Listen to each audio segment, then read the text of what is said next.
You're listening to the AFTERBUZZ TV Network, now the largest new media platform on the web, and your #1 source for after-show entertainment. Very good, Team Johnson.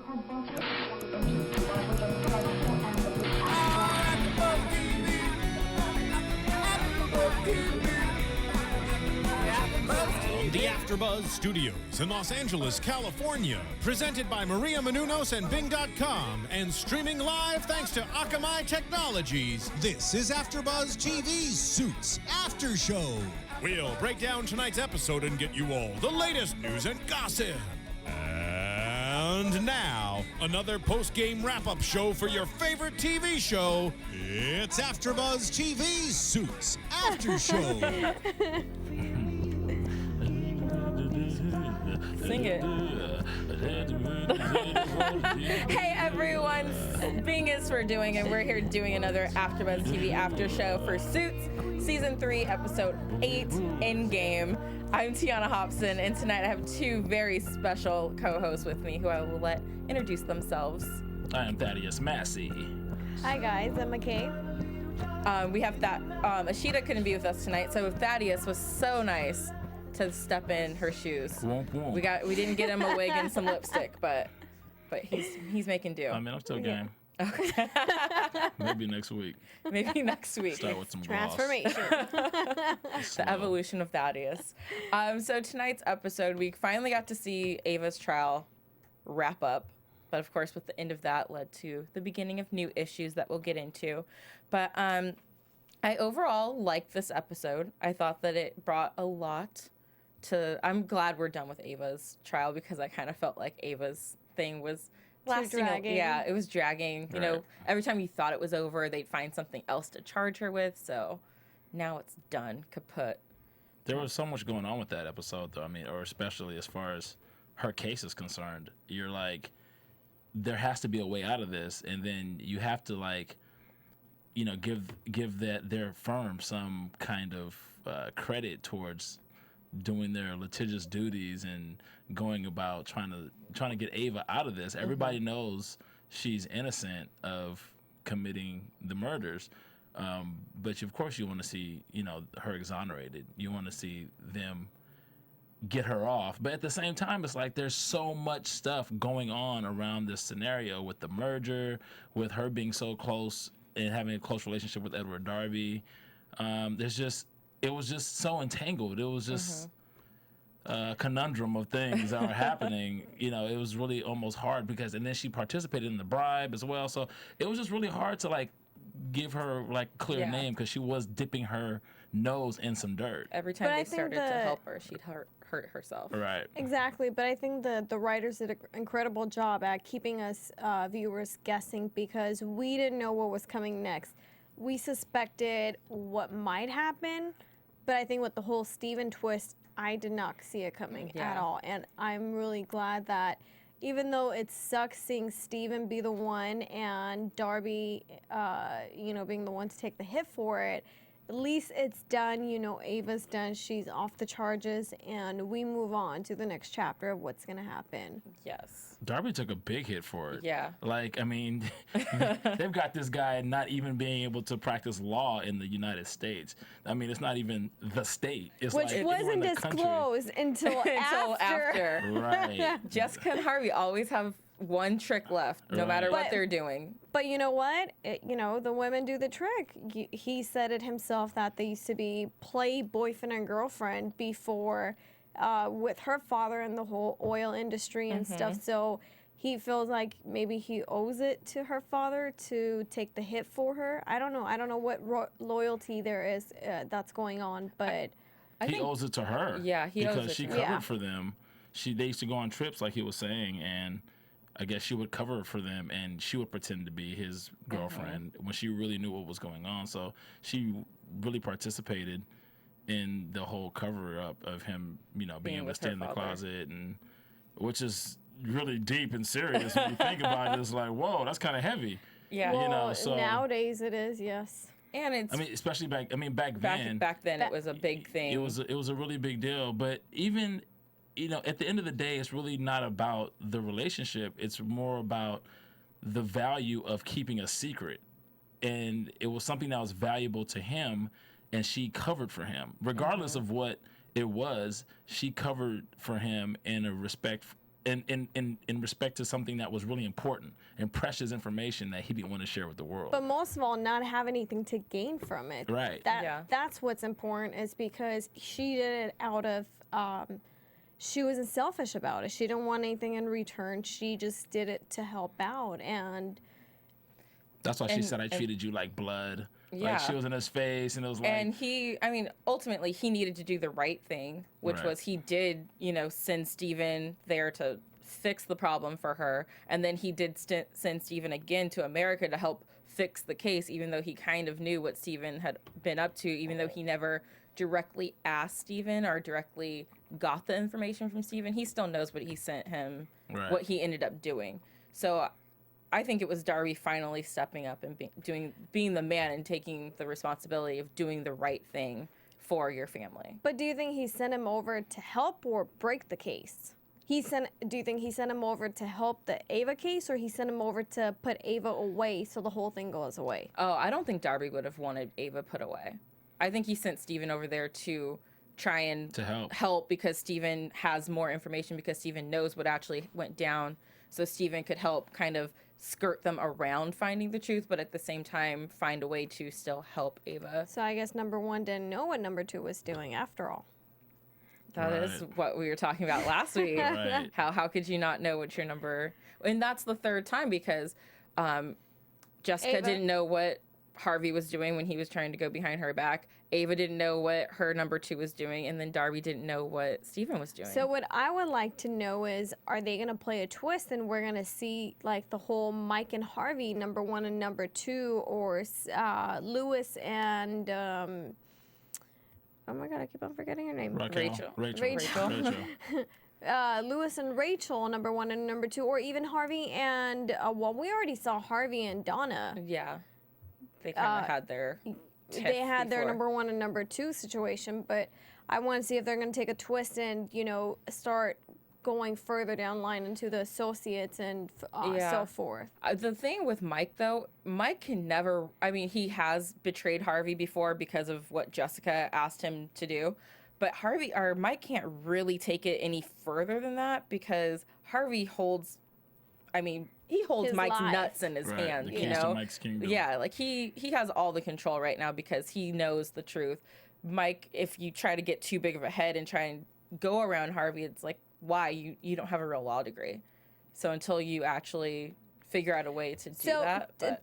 To go into that, I'm sorry to cut you off, but I was reading some of the comments that we got from last week, and it seems that our viewers are agreeing with you in the fact that it was from 10 years ago when Mike got the acceptance letter from Harvard.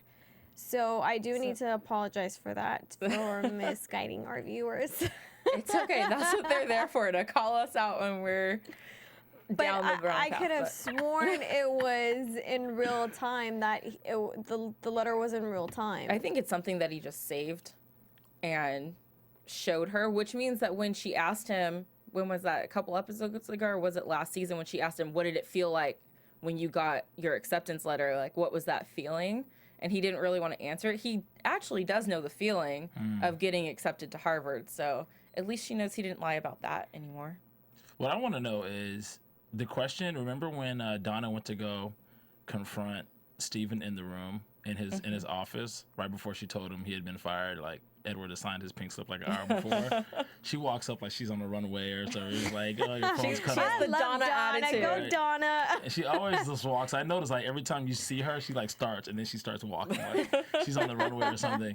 But when she confronted Steven with everything that she wanted to confront him with, and then his immediate rebut was, the fashion industry that the clothes that you're partaking in, the insurance industry, the different manufacturers, blah blah blah blah blah. Like, there's he basically is inferring that there's a lot of dirt that happens on a corporate level that everybody participates in because they pretty much don't do, I guess, the research to go into seeing what is this company about and what is the manufacturing practices of this company. People just want to participate in the rewards of the products.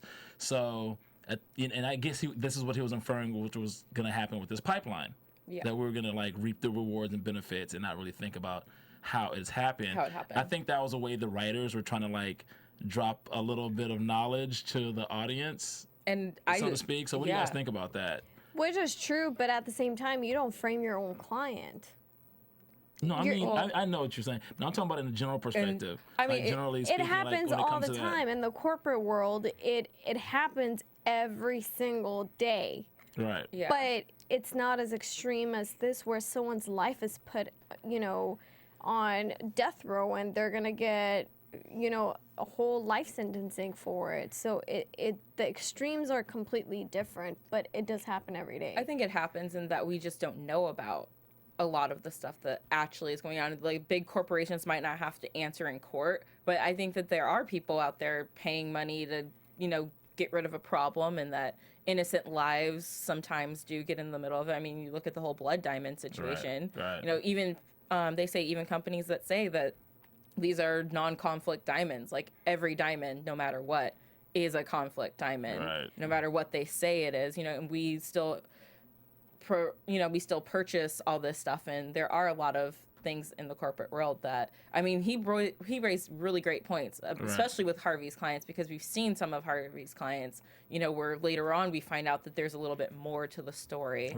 down the line. But Ava brings up a great point, where she says, you don't know how things are done, basically back home, because everything is paid under the table, and it's completely different because there's no structure, there's no democracy, there's no government governing how it is in the States. And it's true, if you go back, anywhere aside from the United States, it's completely different.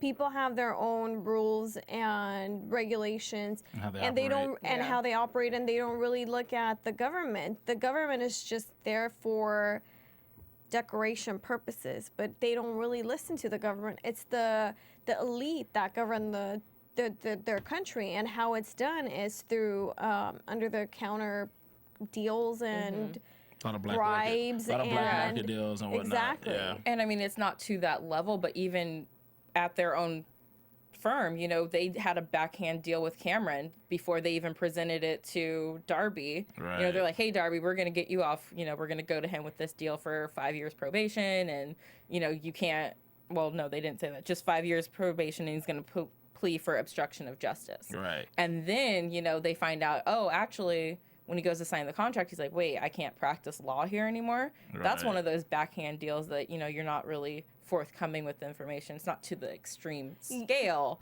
but it's just showing, there's a lot of shadiness within. Well, I mean, it's kind of like you have to like sometimes just fight fire with fire and beat people at their own game. Like if Ava was such family to Darby, or Ava, if she was such family to him, then why would he let her go so far?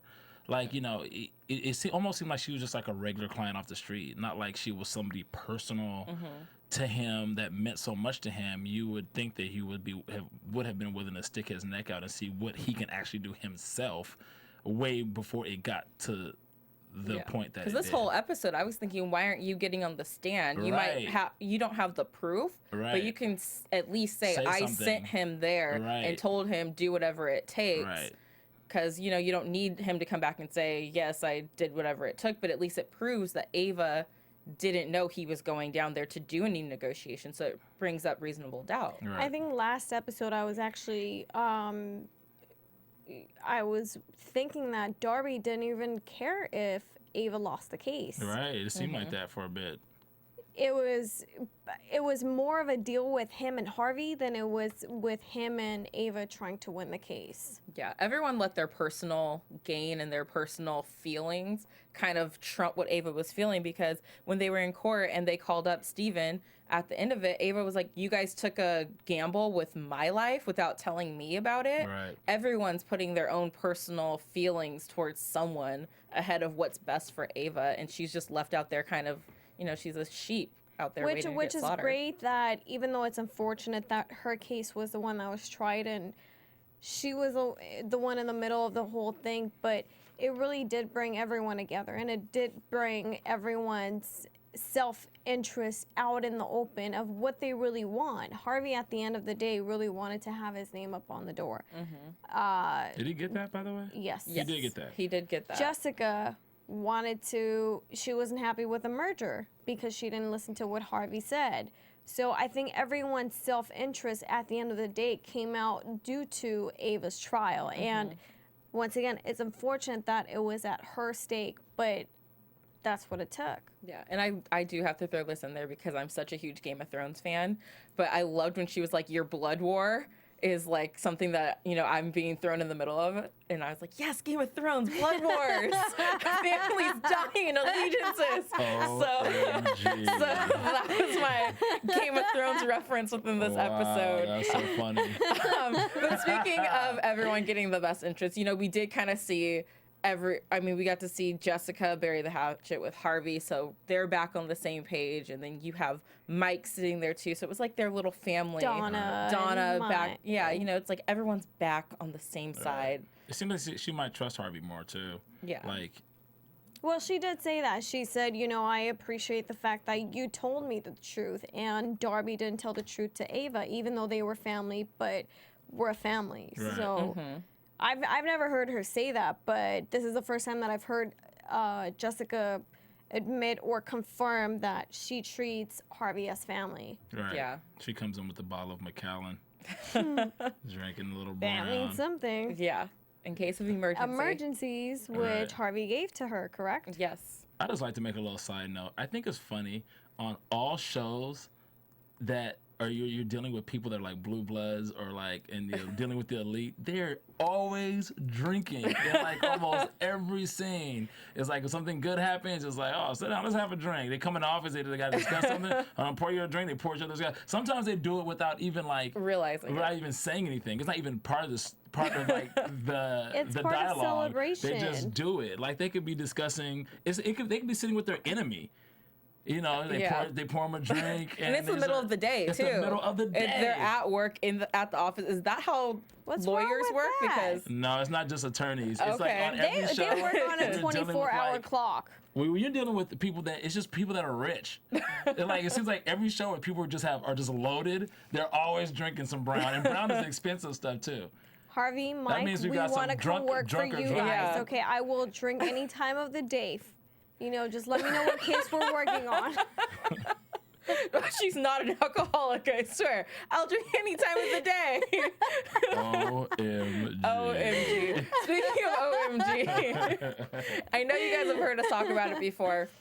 Make sure you go online and download Serial Buddies. It's a hilarious film brought to you by Maria Menounos and Kevin Undergaro. It's Dexter meets Dumb and Dumber. It's funny. It's got an all-star cast. We're talking Artie Lang, Christopher Lloyd, Christopher McDonald. Kathy Gifford. Yeah, Kathy Lee Gifford, Yeah. Beth Bears, you know, the list goes on and on. Henry Winkler. It's a hilarious film, so make sure you download it. Help us help you.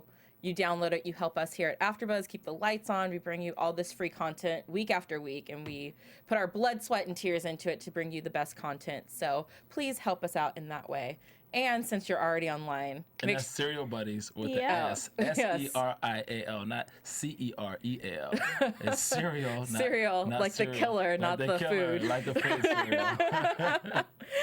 and since you're already online, make sure you go on iTunes and download our podcast there. Give us 5 stars, leave us a comment. You can leave us comments on YouTube as well. We read all of them, as Emma pointed out today. We read all your comments, and we try to respond to as many as possible. See, can you guys see? We read all your comments. Yeah, You guys we read wanted your a comments. guy? We got a guy. You know, He might have been forced into it, but no one's talking about that right I'm now. enjoying myself. I don't think he's as into sex as You know, it's just, I just want to see people have sex with who I want to have sex with. I'm not, actually going back to the show, Let's go into it. Harvey and Donna, I'm not really approving of this connection. Why I'm just, not? I don't know. I'm just like, she was with Steven. I'm definitely like, no, after she hooked up with Steven. You like And this is British a guy- this is Harvey, from a or guy's you like perspective. the Harvey? Harvey. But he doesn't want Harvey to hit it because Rebound. Yeah. she like, hit it with Steven. Yeah. But even no. though Harvey had it first, Doesn't matter. So he's, Why so what, he's not? at home singing Ray J song. I hit it, I hit it, I hit it, I hit it first. Like, no, he doesn't care. Doesn't care about it. Doesn't matter. And that's why I'm glad he put her in her car and he walked. See, all the guys that watch the show, they have to be happy. They're That clapping. was surprising to me because See, all the girls were like, yo, go home. Harvey was ready to go celebrate. He sends Mike off to go, see if Rachel will put out. And then he sees Donna waiting by his car and he doesn't.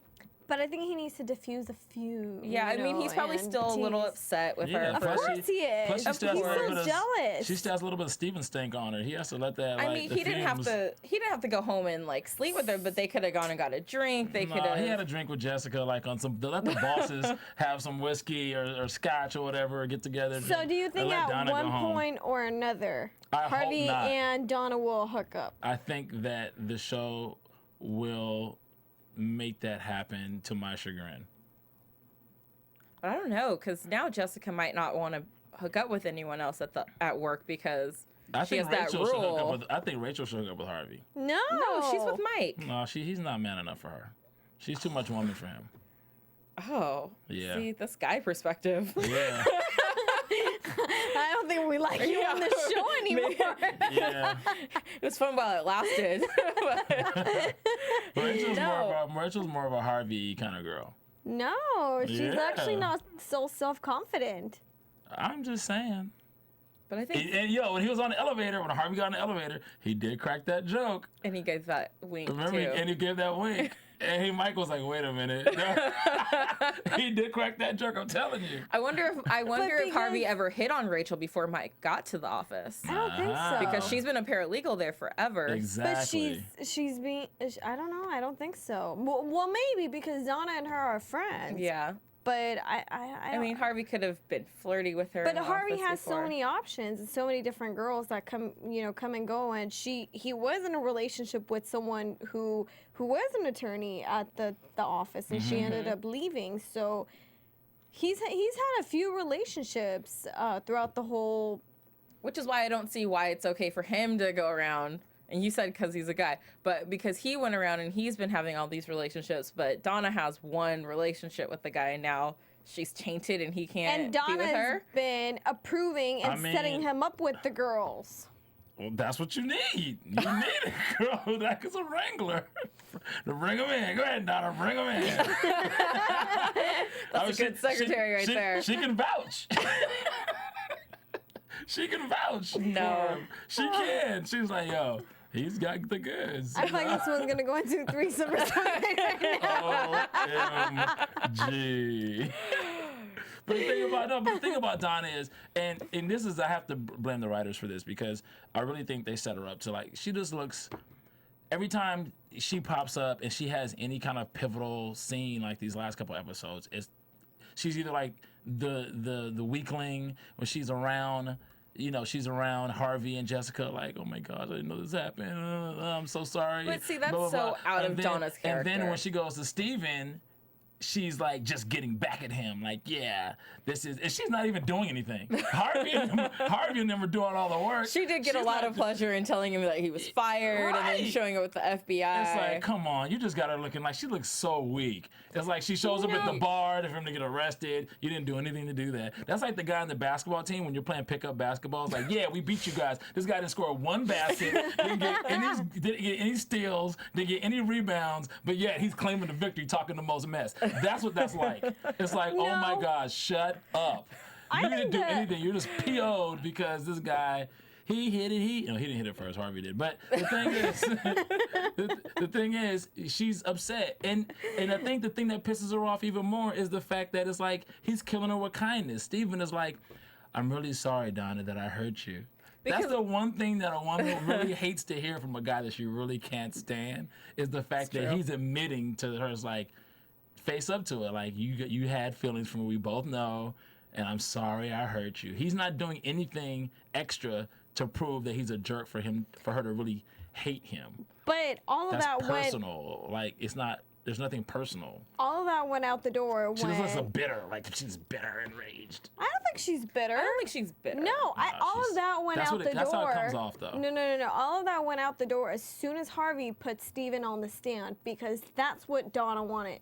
And a lot of the things that Harvey does, it's because Donna puts it in his head and Donna directs him to do it. You know, Donna is his Muse. backbone. Even though Harvey is the head and he turns, but she's like the body and the spine that controls how he turns and what he does, because a lot of the information that he gets is through Donna. Donna's Yeah. the And neck, Donna- Harvey is the head. Donna holds him up. Donna is, you know, she's on speaker. She listens to every single one of his conversations, so she knows every single thing that goes on. And I will agree with Thaddeus to a certain extent. In the past few episodes, ever since she found out about Steven, she has been off her game, except when it comes to Steven. And tonight, I think she's been off her game ever since he came. But especially in tonight's episode, I didn't like how she kept having to be the one to bring him the news. Like, oh Right. yeah, well, this is what I'm doing. And he's just saying like, look, I didn't mean to fall for you, basically. Right. You know, this was something new. I came here for a goal and like you weren't a part of it. I didn't mean it for this to happen, Right. which I understand why she's still upset, because, you know, she betrayed him and like stole her copies and all that stuff. But I didn't like how she kept having to be the one there. It's like, okay, Right. at a certain point, you've made your point to him. You've said you're pissed off, you hate him. Right. Stop showing up and throwing it in his face. And that to me was the thing that was making her seem like more weak. And all he could say was, "Again, Donna, I'm sorry I hurt you." Yeah. It just made him seem like even that much more of a playboy or something than he really was. But the thing is that you guys are taking it the wrong way. This is supposed to be a representation of Harvey. Steven is the British version of Harvey. So I think what Donna's doing is actually taking all of her anger out on Harvey, not Steven. Oh, I see what you're saying. Okay. So all of this emotional buildup that she has inside of her because of Harvey, because of all the things that she has with Steven that she could have had with Harvey, which she didn't because of their stupid rule. You know, they hooked up one time and she has a rule of not hooking up with anyone she works with in the office. So how did it and happen then the first Harvey, because they weren't working together anymore. They had like okay. one day where they both were like Resigned. unemployed. And then he moved on to the law firm and took Donna with him. With him, okay, Yes. got you. So they made this rule that they can never hook up again. So here comes the exact version of Harvey, someone that she's wanted to be with so long, and he just happens to work in, you know, he's England, and he's the British version of Harvey. So why not? He's going to be here for a short amount of time, and let me show him a good time, and he's going to go back, and I'm not going to have any ties with him. Well, she did but when she takes her anger out, I don't think it's meant towards Steven. It's meant towards Harvey. Well, you know, it seems to me it's another thing. The whole merger situation, like Steven treated this situation like it was business as usual, and Harvey, Jessica, everybody on that side seemed so emotional and everything was so personal. You know, when things get personal, you're already losing. When it's business, when you keep it business and you're detached and you have to take care of what you got to take care of, you tend to come out on top because it's implied that you can think with a clear head, you can make more strategic maneuvers and what you have to do, and everything that they did on the Harvey Jessica side was just completely personally motivated, and it just seemed really weak and vulnerable as opposed to Steven. It was just like business as usual. It was like another day at work. Because Steven doesn't know what goes on, you know, in the States. Jessica mixed in her personal with business when she tried to get Darby to step in and take what's his name? Steven? The old partner. Oh, Darb. Crap. I forget now. I forget what his name is. Hartman. When she used Darby to take Hartman out, that was personal. Everything Personal translated takeover into has been business because personal. then he became a partner and then But they for merged Jessica, Yeah. that's what I'm saying. They make personal. Yeah. Not saying that people don't make personal choices, but just in how they displayed it, it looked like they're making a lot of business choices based on emotional. They're like emotionally, which is real motivated. life. I just wish No, that. I mean, Yes, it is real to a life. certain point. It is real life, and it's not real life. I mean, real life people do make emotional choices, but it's known that that can affect you adversely more often than not when you're making personal, emotional choices that are affecting your business. But see, I just wish that Donna had taken her anger or her personal issues and actually used it like she usually does to help with a solution for the case, as opposed to just being like, stick it to him, Harvey, and I want to be the one to deliver the news. Usually Donna's the one in there like, well, have you tried such and such? It You know, would've- she didn't come in like, hey, I have an idea for how to take him down, which would have been a better way to show her anger, being like, I'm the one who came up with the idea to take you down, as opposed to being the girl who keeps showing up like, I'm delivering more bad news to you. Right. But and that's that's how it came off to me. Like, I would have appreciated it more if she was like a part of the solution, as opposed to being so like, I want to see him on the stand. Yeah. I want to see him rot. Like, And I love Donna. Donna is my girl. I love Donna. This gotta was love just the redheads. this was just the thing this episode that kind of bugged me, because she's such a strong, independent woman that, you know, usually she doesn't need a man. And this is a point where we see her vulnerable with like, you know, her emotions clouding her judgment. Right. I just wish that she had found a way to somehow, you know, suppress it enough to still be Donna while still showing her emotions. But Steven is an equal representation of Harvey. And Donna cannot treat Steven, who is an equal representation of Harvey the same way. It's not going to happen. But she would, I mean, when she was fired, she came in for the trial with with the whole case with Harvey, and was able to still, Which she didn't go through with. Oh, I guess that's true. I hope Harvey does not hook up with Donna. Back to that. That's the finale. The finale is the finale is the ultimate. There's a new lady that comes in the play, and she realizes it's never gonna happen. That's not a new girl. She's been in a while. That's my fantasy finale. Oh, okay. Well, before we get more into your fantasies, Hopefully next week. Hopefully next week he meets a girl while he's walking on the way home after he left at the car. I don't think Harvey is going to be with anyone for a while. yeah, I think Harvey's a little broken right now. Because he was really into Donna until she came out with her stupid rule that she can't be with anyone she works with. And it's like, really, Donna? Really? Are you kidding me? It's Harvey. Have you seen Harvey? Have you seen him? Yes, thank you very much. I rest my case. I'm done. No more questions. We're gonna drop it. Thaddeus does not agree with us tonight. Wait, you're saying that he's like, really? You hooked up with Steven, really? Is that what you're saying that Harvey's saying? No, that Donna had that rule so that she couldn't just gotcha. She has a continue rule of not- what they started Right, in the first place. Right. But Because she wanted to keep him in control and keep a tight leash on him and know what he does without him knowing what she really knows, and them hooking up would have destroyed the whole thing, because, you know, the whole pillow talk and everything that happens at night would have just come out. And speaking of misplacing your anger, Lewis, who's back in charge of the associates, is on one of his tyrants right off the bat, you know, just screaming at them about what they've done wrong after they just voted him back in. Rachel, who is Lewis's voice of reason. She's the only person who can talk to Lewis. Right. However, she wants to make him see clearly that he's being very just mad. Right. So he's still mad about Lucy Mikado, and he's actually mad at Harold for coming back and kind of testifying. Yeah, testifying in the mock trial. In the mock trial. Right. Which is really funny. Yeah. So he goes to see Harold to try and, you know.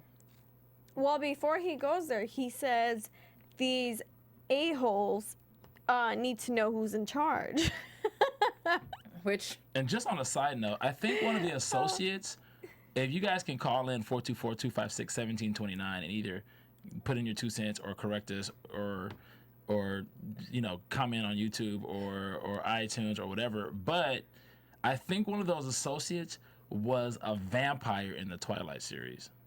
Oh. The tall brunette guy. I'll have to go back and look at that. He was one of the Volturi.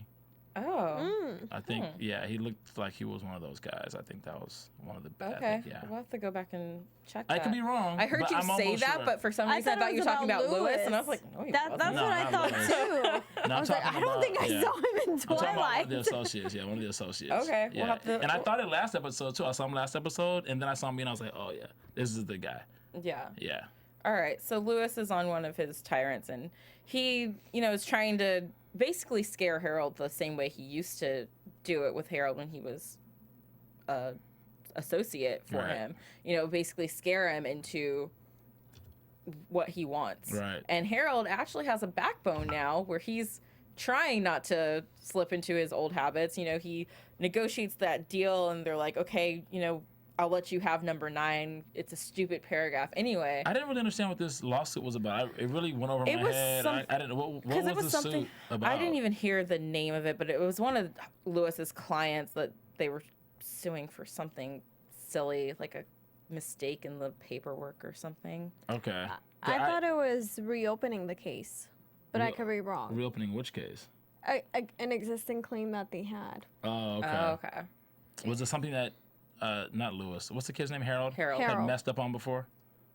The Norwegian carrot top? The Facey's kid. That was really funny. Like, Lewis really knows No, how to I chop think somebody he just down. went to work for the company who's representing the.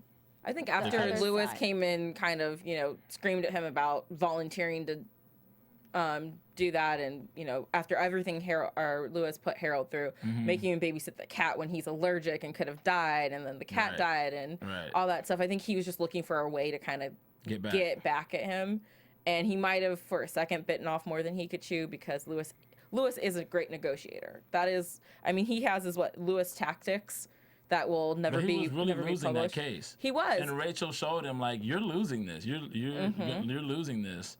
And I think he couldn't just stand losing to. He couldn't. can't lose to an associate, somebody he fired, and somebody with the likes of Harold on he top of it. fired. Yeah. But who he fired is outmaneuvered him and outlawyered him. And now he has to be like, I'm gonna have to go after your job. Yeah, and like, someone who he really? thinks is a failure. He's the associate that, like, I couldn't teach, and he's my biggest failure. And I like this kid. I want to see this kid come back I hope he comes in the back. playoffs and fight for the championship. Yeah, I want to see this kid do his thing, because I really feel like he's going to be a formidable adversary. Like, he has issues with Mike, as you can see when they met up on the street. So he has some motivation something against to these guys. bring. Yeah, he has a lot And of motivation. I want to Lewis- see this kid do something. Even though Lewis broke him, Rachel does a great job at building, his character and helping Lewis see what he's really doing, because Harold is in a way resembling what Lewis used to be.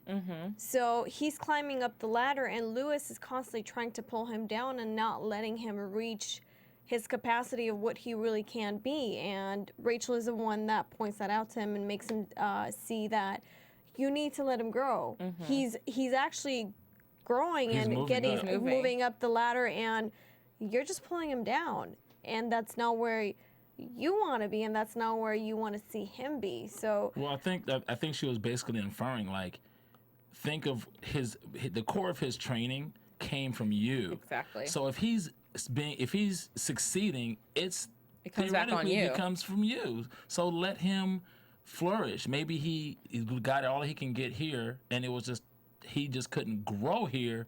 He just got the fundaments, and he needed to go do it somewhere else. Yeah. Which is what he's doing. So the fact that how he pulled one over on him in the contract is proof in the pudding that he's probably going to turn out to be a damn good attorney. This Yeah. kid. So I think he's going to be somebody that they going to have to deal with in the future. And I love this whole storyline between Lewis and Harold. I think that we're going to see a lot of Harold. I hope they bring a lot more of Harold back, Yeah. because I've missed him throughout this season ever since he got fired. And the I kid don't has think a we've backbone if his mom is looking right over his shoulder on the desk. It's like, A picture of but his mom. he was a representation of the associates. We haven't seen any of the associates in the picture since Harold has been left or has been terminated from the firm. Yeah. So it's good to see him back, and it's good to see him excelling and moving up, in the corporate world and being more than what he was when he was working under Lewis. Yeah, so it'll be interesting to see where they take Harold. Let's get into our news and gossip. AfterBuzz TV News. I have some fun news. So a couple weeks ago, Patrick J. Adams on Twitter, who plays Mike, was posting all these pictures of a cardboard cutout of Michael Phelps just all throughout the set, you know, popping out between the library and between books and stuff, and it was a really fun gag that was going on. Well, now Michael Phelps is currently shooting a little guest spot on Suits that will be airing in the back end of the season in like January. So he's up there right now doing it. This is according to Access Hollywood. That should be cool. He's a big fan of the series, and he's going to be playing himself for the mid-season premiere that will air in 2014. Also in this episode, they're assuming that Abigail Spencer, who plays Scotty, who we saw in the previews for next week, that she will also be in this episode too. So maybe Scotty will be around for a while. In other news, Gabriel Mock tweeted out the other day, he just said fans had to withdraw from Batman running due to scheduling of Suits. Respect to @ Ben Affleck. He's going to kill it. # well-deserved role. So I didn't even know that he was... He's in Batman? No, he was apparently... Warner Brothers wanted him to audition for the role. Oh, I see. But he had to back out because of the filming schedule for Suits. And I guess a lot of people were tweeting him like, oh, you should have been Batman. You should have been Batman. Right. And so he was just letting fans know that that's what happened. So at least we know that, you know, he could have had a shot if he could have auditioned. But yeah, he's a good actor. I mean, I've been watching him since he was like, first time I noticed him was in Good Shepherd with Matt Damon and Angelina Jolie. He played Matt Damon's brother-in-law, Angelina Jolie's brother, and he did a really good job in that film. Yeah. That's the first time I noticed him, and he's been doing his thing ever since. Exactly. So that's all I have for news and gossip. So let's talk about our predictions. And now, your AfterBuzz TV predictions. Based on next week's episode previews, clearly Darby's not gonna leave without a little bit of a fight for something, because Jessica did tell him, you know, we're getting a divorce, but I want the house. We were asking, does that mean she wants New York and London's offices, or just the New York office? Has 49%. Yeah. Now Darby has, there's what, 25? Maybe, or if she he wants can't him gone completely. Yeah, but if he can't just practice in the States, he can go back home. He can go back to London and practice. Well, they have a 49 and 51 percentage deal of the whole company, so including the States and London.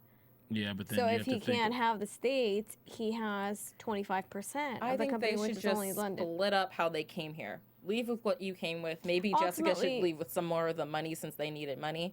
Well, she had more on her end, remember? When company-wise, but she didn't have the money to... Well, remember when she won the case? She had more on her balance sheet than he did. Oh. Well, she might be able to get more out of the situation if they had a morality clause in the contract that kind of kicks him out, or he doesn't get that much of anything. Yeah. She gets punitive damages. Right. But regardless, he's going to fight back.